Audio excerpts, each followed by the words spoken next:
Des supporters de Wilson Jeudi ont gagné les rues ce 28 mai pour exiger que la Cour supérieure des comptes octroie le certificat de décharge à l'ancien maire de Delma, candidat à sa succession. Très agressifs, ils ont créé un mouvement de panique tout le long de la route de Delma. La police a dû faire des tirs de sommation et user de gaz lacrymogène. Passer par la rue pour obtenir la décharge de gestion, une nouvelle pratique dans la politique en Haïti. Des partisans d'anciens comptables de deniers publics, candidats aujourd'hui aux élections de 2015, qui ne détiennent pas le certificat de décharge, ont gagné le macadam pour faire pression tantôt sur le CEP, tantôt sur la Cour supérieure des comptes et du contentieux administratif. Ce 28 mai, des supporters de l'ancien maire de Delma, Wilson Jeudi, candidat à sa succession, ont fait une démonstration de leur force.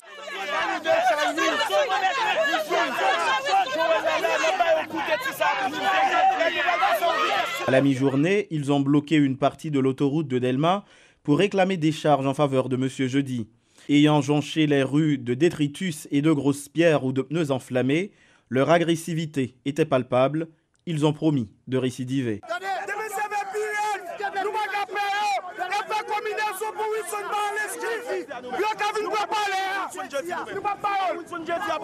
Vrai ou faux, en tout cas, des supporters de Wilson Jeudi affirment que complot est en cours pour empêcher leur candidat de participer aux prochaines joutes électorales. Décharge, un vieux terme juridique redevenu à la mode aujourd'hui en Haïti.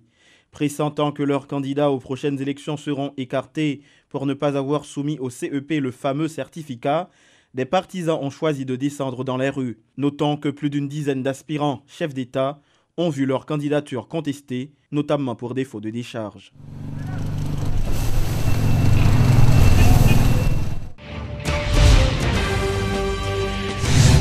L'ancien Premier ministre Laurent Lamotte dit disposer d'une décision de justice lui permettant de participer à l'élection présidentielle.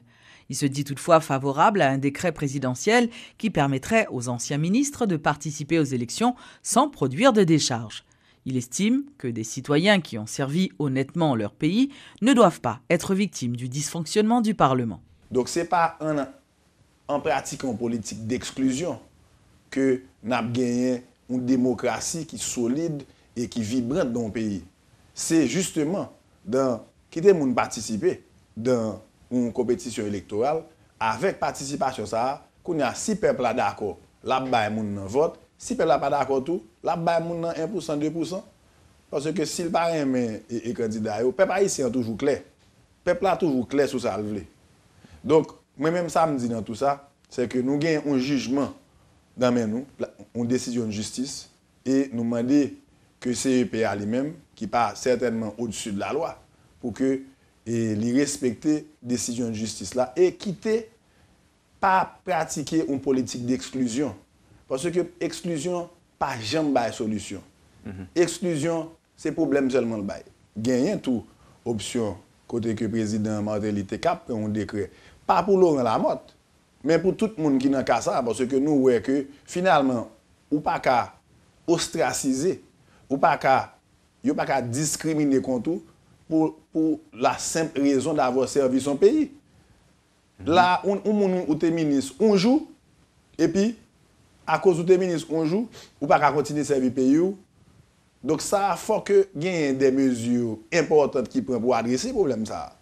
Donc, le président lui-même, même j'en ai fait un décret, parce que l'élection pour le faire là, c'est son décret que le président prend, et c'est le président qui met dans le décret une série de points. Donc, le président doit prendre deux types de décrets. Côté que l'idée fait même genre avec et gain jurisprudence, gain un précédent sous question. Côté que le président Boniface Alexandre en 2006, l'idée pour un décret, OK, et un décret présidentiel pour te bailler certains membres et parmi lesquels membres qui étaient servis dans le gouvernement, tant que le ministre Benagous, te joignent et décharge par décret. Et tu as un ancien premier ministre tout et Pompon Chéristal, Jacques-Edouard Alexis, tu as Marc Bazin, tu as Stanley Théa. En pile, c'est à travers le décret Boniface là que vous jouez des charges.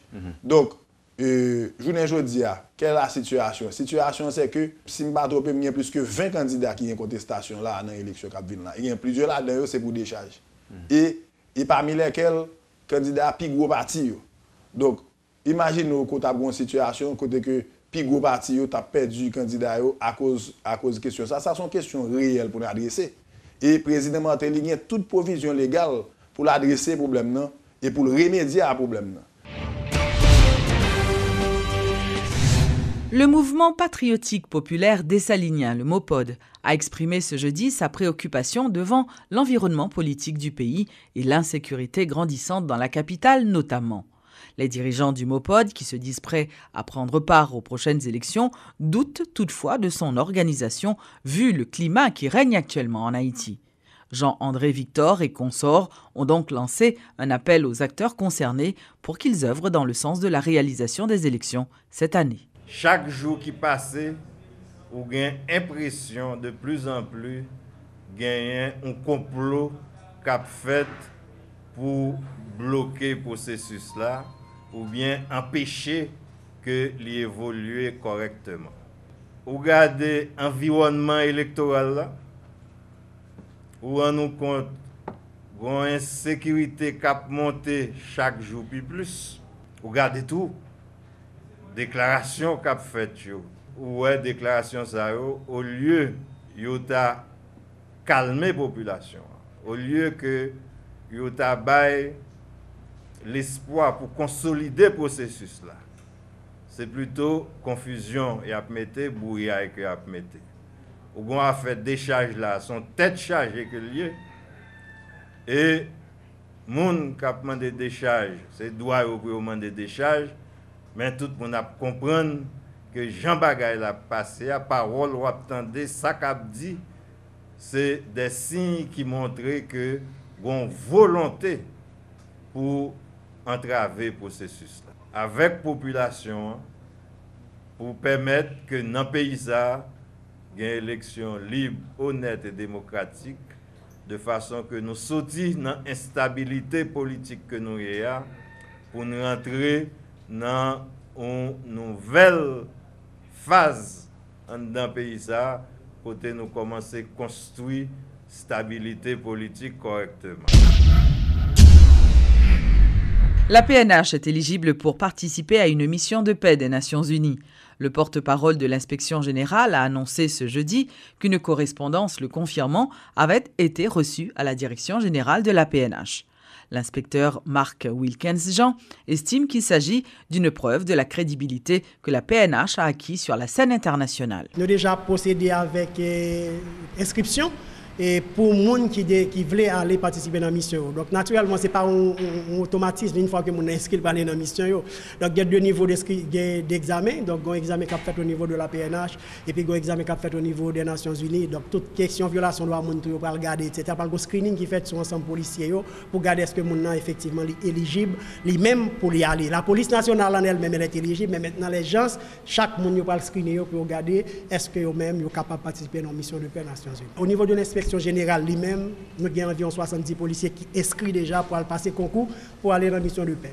Non, question qu'on n'a pas posée, il est ouvert à agent 1 jusqu'à inspecteur général et commissaire divisionnaire. Donc tout le monde est en fait capable de participer dans la mission. Tout le monde a concouru pour participer et pour constituer une liste de réserve pour aller dans la mission de paix. La Chambre de commerce américaine en Haïti, la AmCham, se prépare à organiser le premier salon de la construction qui se tiendra du 10 au 12 juillet au parc industriel Sonapi. Cette foire, baptisée MatCon, matériaux de construction, permettra à des professionnels et à des entreprises œuvrant dans le domaine de discuter, d'apprendre et aussi de partager des connaissances. Foire ça, activité ça, li regrouper toutes les institutions qui sont dans le secteur construction. On a parlé de INFP, qui est Institut national de la formation professionnelle. Nous avons la Chambre des métiers. Nous avons CNIAH, qui est le Collège national des ingénieurs et des architectes. Et toutes les institutions, nous avons couru avec l'activité. L'activité a fait le 10-11-12 juillet 2015 et nous espérons, nous avons invité tout le monde qui fait partie de la construction, c'est-à-dire nous avons ingénieurs, architectes, ouvriers, contracteurs, tout le monde qui est étudiant, on a plein d'étudiants autour. Étudiants qui est universitaire et qui a étudié ingénierie avec architecture, ainsi que tous les étudiants qui dans école professionnelle. Donc, ça sont activités qui vont permettre nous d'apprendre à connaître qui est-ce qui a fait qui ça dans le pays et nous sommes capables de tirer des grands avantages dans 3 journées d'activité. La Société haïtienne d'obstétrique et de gynécologie a organisé les 27 et 28 mai son 23e congrès au Caribé Convention Center. Selon le président du comité, le Dr Vladimir Larsen, cette activité s'est déroulée autour du thème « Santé de la femme haïtienne » en 2015 et a pour entre autres objectif de permettre aux professionnels de la santé d'améliorer leurs connaissances dans ce domaine.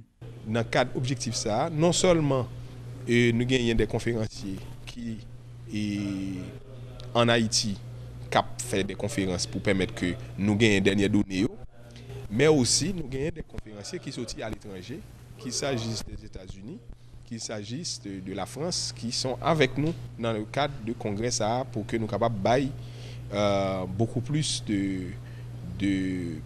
formation, de connaissances pour que les professionnels soient capables de bailler meilleurs résultats. Ça, c'est le premier objectif. Deuxième objectif, là, c'est un objectif de sensibilisation. Sensibilisation, ça veut dire que les professionnels, ils ne sont pas arrêtés indifférents à faire affaire par eux, mais sans qu'ils ne soient pas intéressés avec ce qui a passé dans le pays. C'est ainsi que dans le cadre de ça, nous avons des représentants de différents centres qui ont des soins dans le pays, différents départements, ou après le Nord, ou après Inch, ou même Médecins sans frontières, okay? Et ou des amis de la santé, tout centre ça, ils sont censés, au FATMA aussi, ils sont censés faire des représentations côté que nous connaissons qui situation qui a passé au niveau institution ça, comparer par rapport à les statistiques qui dans le pays pour que nous, à partir de réflexions, nous faire des propositions pour améliorer la santé de la femme en Haïti. L'écrivain haïtiano-canadien Dany Laferrière est devenu immortel ce jeudi en s'installant dans le fauteuil occupé jadis par Montesquieu à l'Académie française. Perpétuellement en exil, Dany Laferrière, 62 ans, est le premier Québécois et le premier Haïtien à rejoindre la prestigieuse institution créée par le cardinal de Richelieu. « Je suis né en Haïti, mais né écrivain à Montréal », a répété celui qui se définit comme un écrivain japonais. Et dans son discours, il a cependant tenu à saluer le Martiniquais Aimé Césaire, le Guyanais Léon Gontran Damas et le Sénégalais Léopold Sédar Senghor. Ce dernier a occupé pendant 18 ans le fauteuil numéro 16 et c'est lui qui nous a permis de passer 100 heures de la négritude à la francophonie, a rappelé M. Laferrière, longuement applaudi par ses pairs et les nombreux invités, dont le président français François Hollande. Oui, c'est l'histoire de beaucoup de gens, surtout dans les pays du tiers-monde, la situation politique chaoteuse, l'exil des fois, religion, famine, les situations politiques comme je l'ai dit, donc les familles éclatées. Et puis aussi quand même, il faut se forger une singularité au cœur de tout cela. Est-ce que je suis immortel? Ah bien sûr. Ah bien tout le monde le sait, je ne mourrai pas.